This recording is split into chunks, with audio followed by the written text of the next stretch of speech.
Olá e bem-vindo. Hoje a gente vai mergulhar de cabeça em um dos momentos de maior adrenalina do poker. A decisão de ir all-in antes mesmo de ver as primeiras cartas na mesa. Temos em mãos um material fascinante que, é basicamente um mapa para navegar nessas águas. E o nosso objetivo aqui é um só: decifrar a matemática por trás de arriscar tudo, especialmente quando a gente não está segurando aquele par de ases dos sonhos, né? Exatamente. É nesse momento que muitos jogadores amadores e, olha, até alguns mais experientes, acabam se perdendo. Totalmente no impulso. Agem no impulso, no feeling.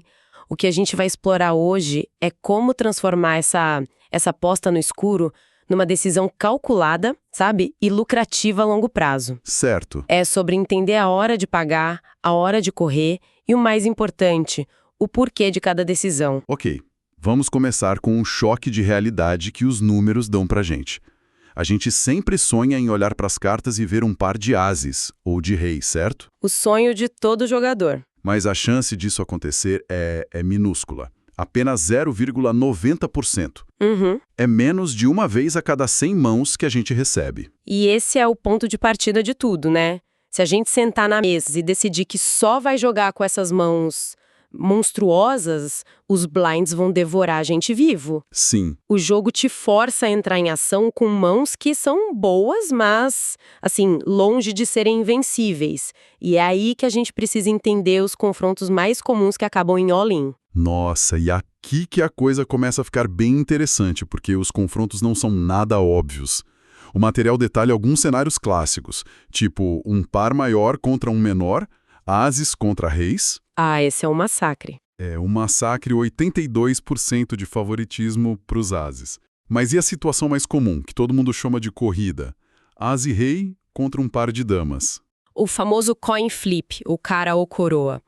O que é fascinante aqui e que muita gente não sabe é que, tecnicamente, não é um 50-50 perfeito. Ah, não é? Não. O par de damas tem uma pequena vantagem matemática antes do flop.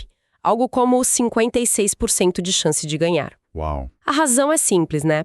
O par já está formado. O as e rei precisa de ajuda. Precisa que um as ou um rei apareça na mesa para passar na frente. É uma situação de altíssima variância. E tem as armadilhas, né? Mãos que parecem fortes, mas que entram numa situação de all-in completamente dominadas. Por exemplo, as e valete, o AJ, contra o mesmo par de damas. Nossa, essa é brutal. A intuição engana, né? A gente acha que é parecido com as e rei, mas a matemática... É outra história. É outra história. O AJ tem só 29% de chance de vencer. E o pior cenário de todos é o de uma mão dominada, tipo o nosso as-rei contra um as-dama do oponente. Ah, sim. Nesse caso, o nosso as-rei é um favorito esmagador com 74% de equidade. Por que essa diferença toda? Porque a nossa carta mais fraca, o rei, é maior que a dama do oponente. E pior, o as dele anula 3 das nossas salvações.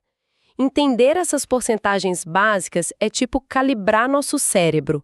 Tira a decisão do eu acho e coloca no a probabilidade diz. Certo, então entender que meu as-valete é um azarão contra damas é um choque de realidade. Mas isso é quando eu sei as cartas do outro jogador. Na vida real a gente joga no escuro. Como a gente transforma essa matemática numa ferramenta prática? Parece que falta uma peça. É a pergunta de $1 milhão. E a resposta está num processo de 3 etapas, 3 pilares que sustentam a decisão. O primeiro é entender as pot odds. Ok. O segundo é talvez o conceito mais importante do poker moderno. Estimar o range ou leque de mãos do oponente. Certo. E o terceiro é juntar tudo isso para calcular nossa equidade contra esse leque de mãos. Ok. Vamos quebrar isso em partes. Pot odds. Soa complicado. O que é isso na prática? Pense nas pot odds como o preço que você está pagando por um bilhete de loteria. O pot é o prêmio e o seu call é o preço do bilhete. Entendi. A matemática das pot odds só diz qual a chance mínima que nosso bilhete precisa ter para ser um bom negócio a longo prazo. Por exemplo, se tem 100 no pot e a gente precisa pagar 50 para continuar, a gente arrisca 50 para ganhar um total de 150. Certo. Isso significa que a gente precisa ganhar a mão mais de 33% das vezes para esse call ser lucrativo, Se for menor que isso, é como comprar um bilhete de loteria superfaturado. Ah, entendi. Então não é só sobre ter chance de ganhar. É sobre o prêmio ser grande o suficiente para justificar o risco. Faz todo sentido. Mas isso me leva ao segundo pilar, que parece ainda mais complexo. Como eu vou saber o range do oponente? A gente não vai saber com 100% de certeza. É um jogo de informação incompleta. Mas dá para estimar. E aqui tá a virada de chave, sabe? Você não tá jogando contra as duas cartas específicas que ele tem na mão. Você tá jogando contra todas as mãos que ele poderia ter naquela situação. Nossa! Um jogador super conservador, que a gente chama de Nietzsche, provavelmente só vai ao lean com ases e reis. Já aquele jogador mais solto e agressivo, o leg, especialmente se tiver com poucas fichas, pode fazer a mesma jogada com um leque enorme de mãos. Peraí, isso muda tudo. Então eu não tô jogando contra duas cartas. Tô jogando contra uma biblioteca de mãos possíveis.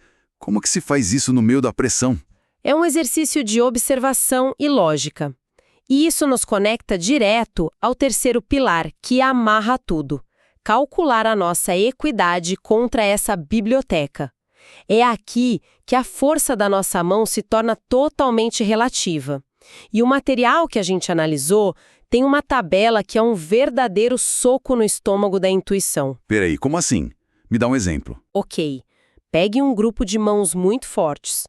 Par de ases, reis, damas e as-rei do mesmo naipe. Se você enfrenta aquele oponente Nietzsche, que só tem ases ou reis no range dele, a sua equidade com esse grupo de mãos premium é de apenas 34%. O quê? Só 34%? Uhum. Você é um azarão. Então ter damas ou as-reis contra um oponente super conservador é, na verdade, uma péssima situação. Minha intuição diria que é uma briga de gigantes, mas equilibrada. Isso é totalmente contra-intuitivo. Exato. Porque na maioria das vezes em que ele tem reis, você tem damas e tá muito atrás. Agora pegue essas mesmas mãos premium suas e coloque contra o range daquele jogador lag desesperado. A sua equidade salta para 64%. Uau! A sua mão não mudou, mas o contexto, o oponente, mudou tudo. A pergunta deixa de ser minha mão é boa e passa a ser minha mão é boa contra as mãos que este oponente provavelmente tem. Uau. Ok, isso faz a cabeça explodir um pouco. Acho que precisamos ver isso na prática para a coisa toda assentar. Vamos colocar essa teoria à prova com os exemplos que o material nos deu. Mão número 1. Estamos num jogo de 1-2 com um par de valetes, JJ. Um oponente que a gente já observou ser agressivo e que está com poucas fichas vai ao lean. E agora? Primeiro, a matemática fria, as pot odds. Pelos números do exemplo, a gente precisa de 40% de equidade para o call ser correto. Certo. Agora, parte da dedução. Qual o range desse oponente? Ele é um lag, tá com poucas fichas, ele tá desesperado para dobrar. O lag de mãos dele é amplo. Inclui um monte de coisa. Um monte. Qualquer par, qualquer as decente, cartas altas como rei e dama. E aí entra o terceiro pilar, nosso par de valetes contra essa biblioteca de mãos dele. O material estima nossa equidade em 58%. Exato. Bem acima dos 40% que a gente precisava. Então, mesmo que seja assustador pagar, a matemática diz que é um call claro e lucrativo. Exatamente. Às vezes um as ou um rei vai aparecer e a gente vai perder, mas se repetirmos essa jogada 100 vezes, sairemos no lucro. Agora vamos inverter completamente o cenário. Mão número 2. A gente tem um par de sets. E quem vai ao lean é aquele oponente Nietzsche, o super conservador. Ah, o oposto. O oposto. As pot odds são parecidas, pedem 44% de equidade, o que muda drasticamente ao pilar número 2. Exato. O range de um Nietzsche é minúsculo. Ele não está fazendo isso com par de 6 ou com as 10. Ele provavelmente tem par de valetes para cima e talvez as rei. Uhum. E contra esse range de elite, nosso par de sets está numa situação terrível. Precisamente. A estimativa é que a gente tenha só uns 33% de equidade. Precisávamos de 44, mas só temos 33. É queimar dinheiro. Pagar aqui é literalmente queimar dinheiro. É um fold.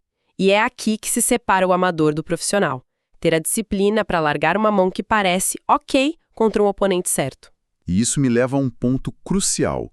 O perigo da gente se apaixonar pela própria mão. A mão número 3 é o exemplo perfeito.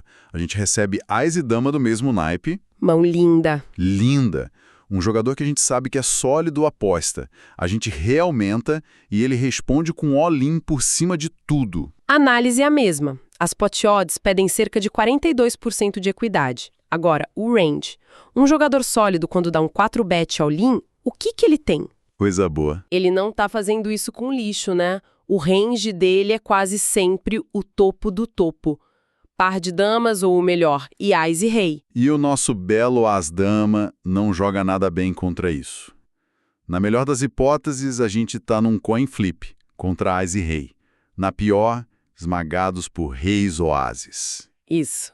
A nossa equidade fica ali na casa dos 30% a 40%, provavelmente abaixo do que a gente precisa. É uma decisão dolorosa. E essa é a decisão dolorosa. O jogador amador paga porque a mão era boa, ou já coloquei dinheiro no pote. A gente fica pensando, e se eu tivesse acertado o flush?